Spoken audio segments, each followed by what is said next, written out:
Alors que la Guinée cherche à stimuler sa croissance économique, à promouvoir l'entrepreneuriat et à favoriser les échanges commerciaux, la Chambre de commerce, d'industrie et d'artisanat se révèle être une pierre angulaire essentielle dans cette quête. Elle a pour mission de fournir un soutien essentiel aux entreprises et de faciliter les échanges commerciaux pour favoriser le développement économique du pays. Nous avons le plaisir de recevoir Diéné Sougoulé Keïra, la secrétaire générale de cette institution de premier plan, pour en savoir plus sur son rôle et surtout la place qu'elle réserve aux femmes entrepreneurs. Bonjour Diéné. Bonjour. Bienvenue dans l'émission Boss Lady. Merci. Diéné, comment pouvez-vous vous définir en une phrase? En une phrase, Diéné Sougoulé, Madame Keïra, femme très persévérante, très rigoureuse, mais surtout une femme de défi. J'adore les défis. Vous aimez relever les défis. Dites-nous justement, racontez-nous brièvement votre parcours, comment vous êtes arrivé au secrétariat général de la Chambre de commerce et d'industrie et de l'artisanat. Quels sont les défis auxquels vous avez dû faire face? Beaucoup de défis quand on connaît le monde dans lequel on vit aujourd'hui. J'étais au ministère du Commerce et avant le ministère du Commerce, j'avais fait mes premiers pas dans le privé.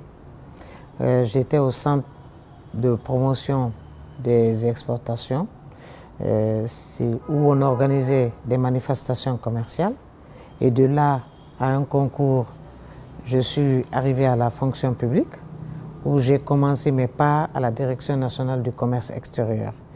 À la Direction nationale du commerce extérieur, j'étais chargé des accords commerciaux, mais là, il a fallu aller à Genève pour apprendre la politique commerciale. Et de la politique commerciale avec des cadres des autres pays, venir pour exercer au niveau de la direction nationale et être négociatrice, apprendre à être une négociatrice commerciale, des accords bi- et multilatéraux. Et de là, je suis arrivé à un programme du cadre intégré renforcé,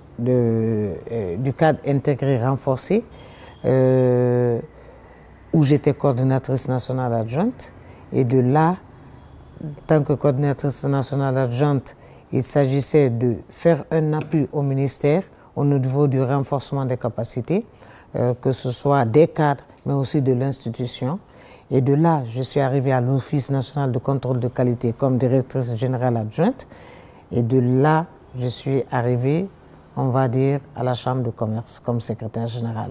En fait, vous êtes chez vous.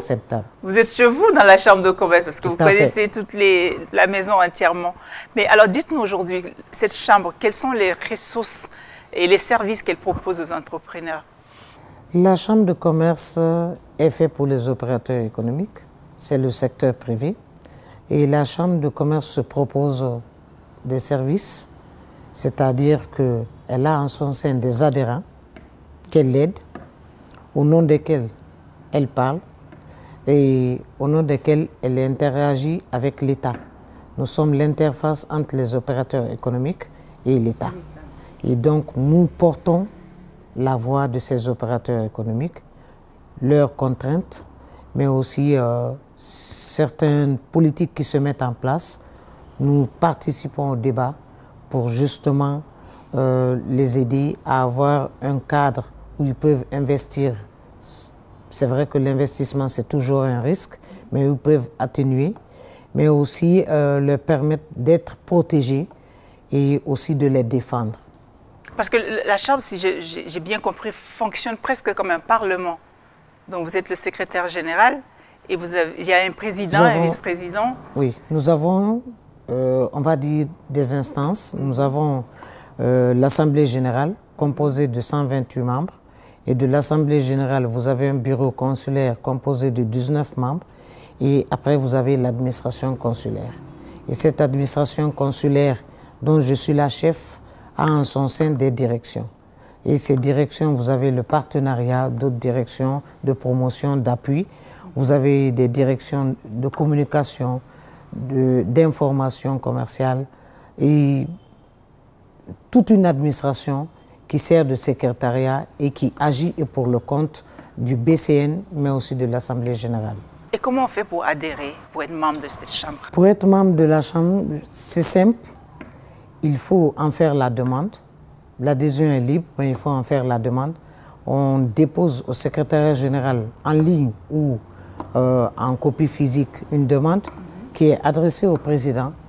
Et il y a des documents, certains documents à fournir, comme le RCCM, être en droit au niveau fiscal, avoir par exemple, c'est-à-dire exister vraiment, juridiquement exister et être effectivement en activité. Et donc vous avez ces documents que vous fournissez et à partir de là, la Chambre vous accompagne et vous avez aussi des droits d'adhésion que vous payez. Et vous, en tant que secrétaire général, votre rôle consiste à quoi réellement? Moi, je coordonne, j'anime et je dirige toute l'administration consulaire. J'exécute les décisions qui viennent de l'Assemblée générale. Nous allons d'ailleurs tenir la prochaine très bientôt, à la fin du mois d'avril, et où les grandes décisions sont prises. Et nous, à partir du bureau consulaire, ces décisions sont répertoriées au niveau du secrétaire général qui les met en œuvre. Je suis là pour faire la mise en œuvre des décisions prises par le BCN. Donc, alors, comment vous faites pour communiquer, pour toucher les membres? Parce que j'imagine que l'information doit aller dans les deux sens, elle doit vous remonter, mais quand vous avez la décision de l'Assemblée, vous devez encore la faire descendre. Comment vous faites pour toucher vos adhérents? La plus haute instance, c'est l'Assemblée générale. Nous faisons l'Assemblée générale 2 fois par an, comme les statuts le stipulent.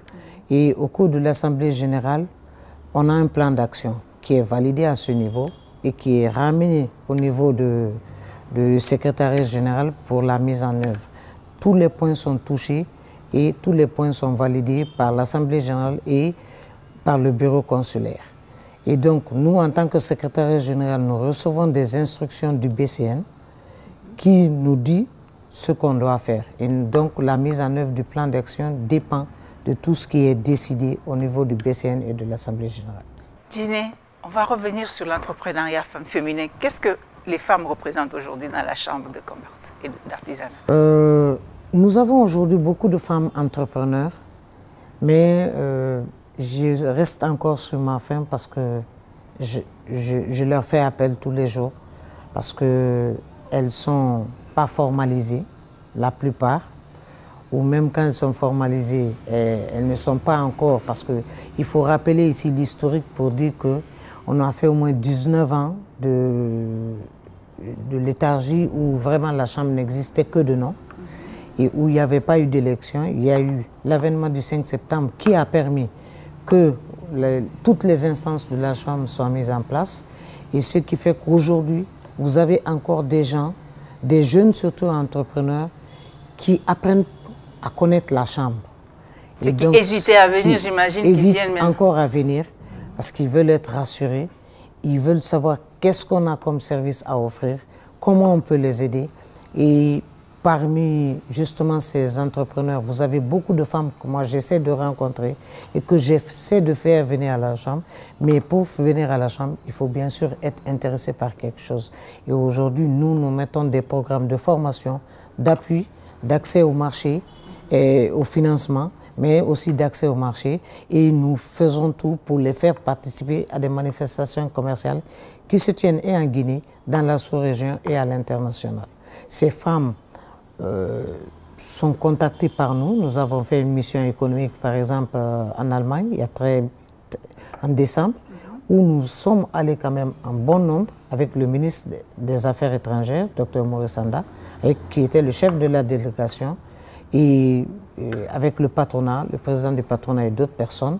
Et nous organisons souvent ces genres de missions économiques où nous faisons venir ces femmes. Mais pour que vous soyez une femme entrepreneur aujourd'hui qui puisse être qui puisse être adhérée à la Chambre, il faut déjà être formalisé. Il faut déjà répondre à certains critères. Et c'est là où les femmes pêchent beaucoup, parce que j'ai souvent entendu ça. Elles sont actives. Elles sont actives, mais elles ne sont pas formalisées. Elles sont plus entreprenantes qu'entrepreneurs aujourd'hui. Tout à fait. Mais est-ce que vous savez à peu près qu'est-ce qui les freine, de quoi elles ont peur? Est-ce qu'elles partagent ça avec vous?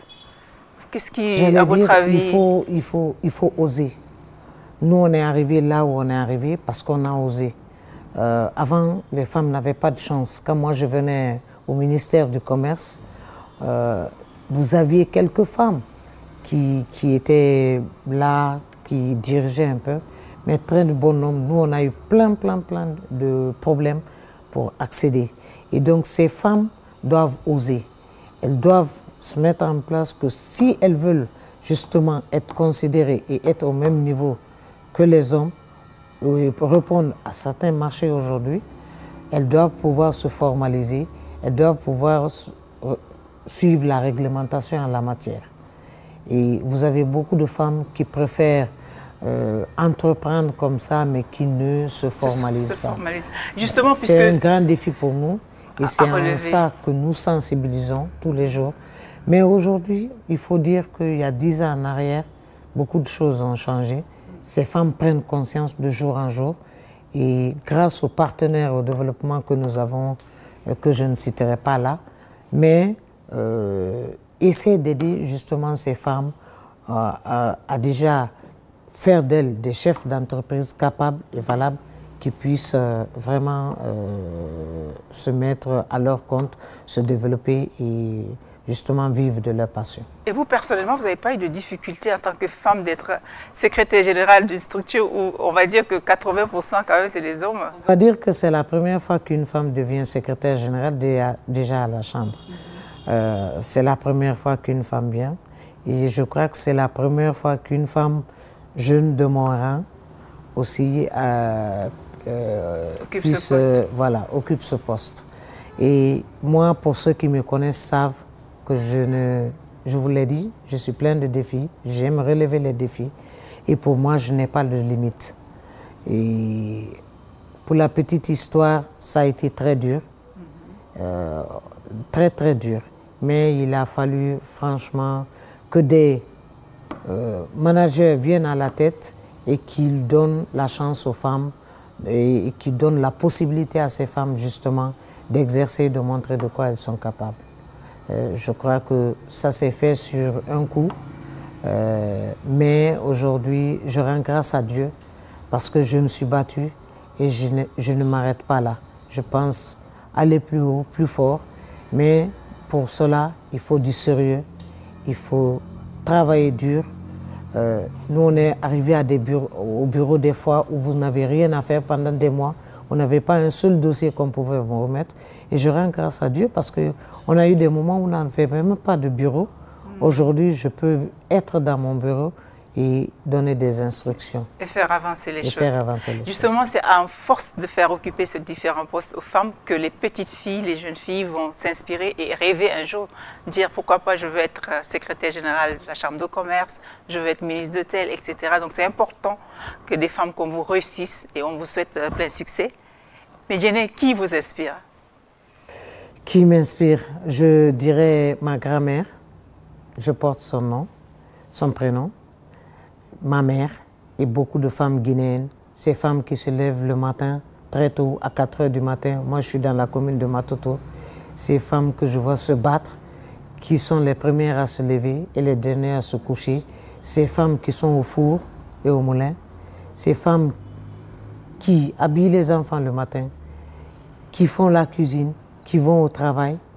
Ces femmes qui sont partout dans le monde et qui se battent pour l'épanouissement de leur foyer, pour un monde meilleur.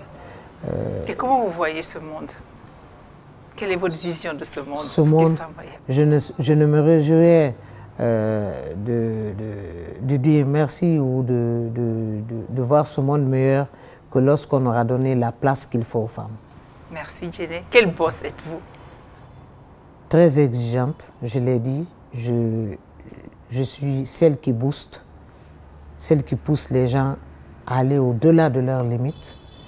Mais je suis aussi une boss très amie.